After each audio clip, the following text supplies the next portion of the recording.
thing's going to beep when it goes off.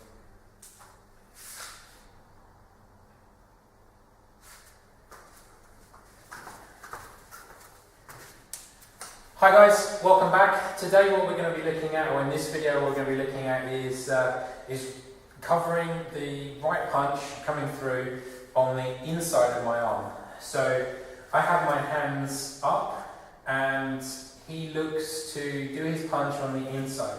So I can either use a taxal or a slapping hand to defend this or to stop this from hitting me. Or I can meet this, and if it becomes too strong and I want to, if you like, draw him in or suck him in that sense, then I want to twist and use a jump out. So kind of the jump out can be used kind of like the edge of your knives or your butterfly knives in that sense. So if this is my forearm here, then, or let's say here's my forearm meets, then what I'm looking to do is literally just turn my hand this way. So if you look at it from the blade of your bachando, then it will twist like so, which will pretty much turn his attack. So going from here, keep straight on me, if it's this way on and it's coming towards me and I just turn my hand, it's going to miss me. So I just need to turn my hand a little bit as it's coming towards me, and then it will miss me. If I do the same thing with my forearm, then as it comes towards me, I just literally turn my arm slightly and keep it in the same place. I'm not looking to push it out. All I've done is twisted it around slightly, and this is then going to take his arm away from my face and give me the opportunity to be able to attack back and give the impression that he's actually hit me, so he carries on through. So when he comes in and does an attack, like we did before in previous videos, he looks to hit, I get used to that hit, even if it's the same thing that his arms are down, my arms are down, and then he goes for that hit like so, okay? So we can do it that he builds and he hits and he hits and he hits. I do the same to you. So here this way, so I go punch, or arms up and then punch, boom this way. So he gets used to it, or down and then bring them both up and then hits like so. Then what we want to do, so if you go this side for me, is build on that. So from here, as I lift my arm up, Monty brings his arm forwards, we're going to look at the jumps out to start with, and then relax, and then follows my arm back. So down again, so up, then follows it back, okay? So even if it hits the face, makes no difference right now, because all we're looking to do is follow the arm. So we're learning to work on our chiso, if you like, or our sensitivity and the sticking side. So here, that's it, and then back again. So he takes his arm back this way.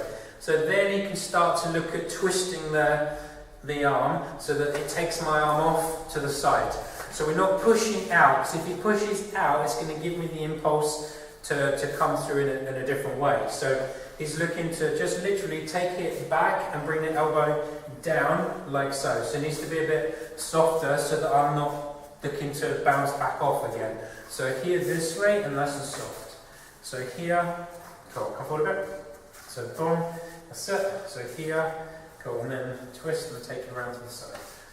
So forwards, good. So here again, and then as my arm meets and then goes back, now slowly twist and then follow it back through. Good. Good. Flexibility obviously is very important. It's okay being big and muscly in a sense with it, or having some muscular structure, but you need to have it that when this comes in, I need to be able to still be flexible enough, but I can get my elbow in a little bit. If that's not the case, then you need to use your legs. If you cannot get your elbow to come in because your chest is too big, or just a flexibility issue, or you've got a damaged shoulder or something, then I need to get my feet moving and move out of the way so I get behind my arm, or my defending arm. So kind of like if you're training a weapon, in the sense that when I'm here this way, that I'm getting behind the weapon before I'm attacking him again. I want to use the weapon as my shield, so I must make sure I'm behind it. So here, this way comes through, and then I can carry on with my attack forwards. So I do to you. So forwards, good. So because of the flexibility side, here we need to do a little bit of a step. So shift and then follow back. So follow back, that's it. Good. And to help him turn more, instead of keeping my arm straight so that he can work with it, I'm bending my arm outwards slightly so I can force it through so that he does do the twist. And then I'll reduce that down so that I'm not doing that at all. And then he should be able to stick then with my arm. That's it. Good. Come this way a little bit. So again, hits forwards. Good. And then through this way. So punches. Good. That's it. So again. Good. So he's coming forwards to meet my arm, and then he's following it back or going, monitoring the arm on its journey basically. So when this is coming through here, it's carrying on this direction, he's following it to make sure he stays safe, and then is looking to continue with his attack afterwards. So if you go this side, then do to me please. So when he comes in, I'm going to follow it this way. The easiest option, which we'll cover in a second, is when he does, that I just literally use the pak sao and then charge him with my attack back. So we're going to look at a little bit more difficult one first. So when he comes in, that I'm here this way, and then follow it back, and then I can carry on with my attack afterwards, even if you're just using the palms and that as well, and continuing to do your attack. So to finish the situation.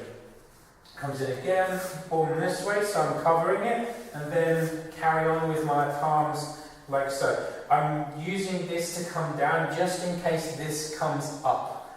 So here, and then I want to use this idea, so I'm covering what's going on in front, so that way I've got an idea. You can just go like this, but so that you can see that each movement, although it's coming back to rechamber to go forwards again, it has a purpose then as well to cover the other arms.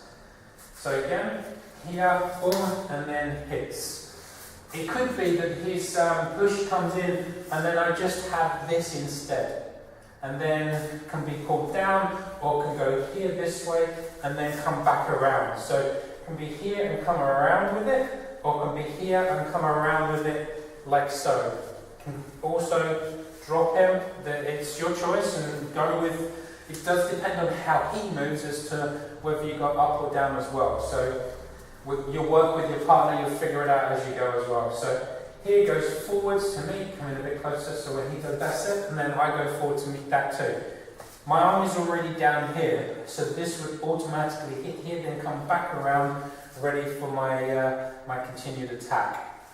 So again, one arm down, one arm up here. Can hit forwards to punch, or here this way, and continue. If you're looking for more of a devastating perspective, if you like here this way, then this can hit, this can follow through, and then like so with the view idea. So there's nothing wrong with working it from using your beauty technique. So again, forwards and back. But what we're looking to do to start with is just here covered, and then punching through, and then continuing with my attack. I don't want to have the traditional elbow in and punching like so, because he has his shoulder in a way, so I have to adapt and turn my hand around a little bit so that I can force the punch through. Saying that this is a more powerful punch and can be a very, very powerful punch, but any punch that hits you and knocks you out is powerful enough. So it doesn't matter what particular angle or structure that you have behind the punch to a degree, that even if it's like this and I'm doing what would look like as a karate punch, if it hits him and knocks him out, if it hits him, which it has done, it's given me enough time to be able to carry on and do something else, or it might be the fact that I've hit him and it's actually knocked him out. Then there's a good punch. As you've walked away, he hasn't, or they haven't. So who cares whether it's where it's actually from? There's still it's a punch. That's the main point of what I'm trying to get at. He comes in again. Again, I'm looking still here. This comes forwards and then follows through. So every now and again, do you get for me? Every now and again, I'll let them go to make sure that my partner is actually hitting towards me before I carry on through. So that I'm building on it, so it comes in, hits, comes in, hits, then comes in, hits, like so, and then I add my arm into it. So again, arm comes in, so arm comes in, like this. So I meet and then comes forward, meet and then comes forward. Good, that's it. Come in a bit closer so you're hitting. Good, this side there. Then I add the footwork into it too. So here this way and then carries on in. So again, he comes in and then I look at stepping in. Remember what I said about the other arm? So here, then comes in, can continue with my attack straight in afterwards. So it could be that we start again here this way. So he comes in, up, and make sure you're hitting it. And here this way, and then carries on. My punch can be low, but this way, as low as in under his arm, or it can be on top of his arm and then following through. If you want to look at the takedown in this sense, when I'm hitting him like so, it's going to send him back a little bit. I can then step out and then look to take the leg here. Or if you want to be a bit meaner, then look at taking this leg, which will send his leg that direction and put him down on the floor in front of me. So he does again, here this way, punches, and then carries on, step, and then take the person down and controlling with the knees as well. So he drops down into your stance, if you like, and you're kneeling down in your yukijima. Got it? So this is, again, covering the punch coming on the inside of the arm, using a jump out to defend. Next one would be looking at using the pack style. So as we said before, we're more aware. We have the fact that he's at a distance. I know he's going to attack me. I'm preempting, so his arms are down as well. He goes to lift up his arms, and I use the pack style to come in. So as he does, packs out and then control and step in with my attack. Again, too far away. Good, that's it. So his arms are down. Then I can use the packs out to step in. We also have the possibility that it's too late and he's lifted up and then gone for the hit. So his arm wouldn't be on the inside of my arm then at all, because his arms, it's literally, I would be on the inside of his arm. So I've been looking at this idea because I'm late, or it could be that I have to use my feet and then I go into the packs out again. So back and then in with my attack like so. So I'm either stepping out and then coming in and doing the same follow-up and the same extra movements we've already done, or you're going to be looking at last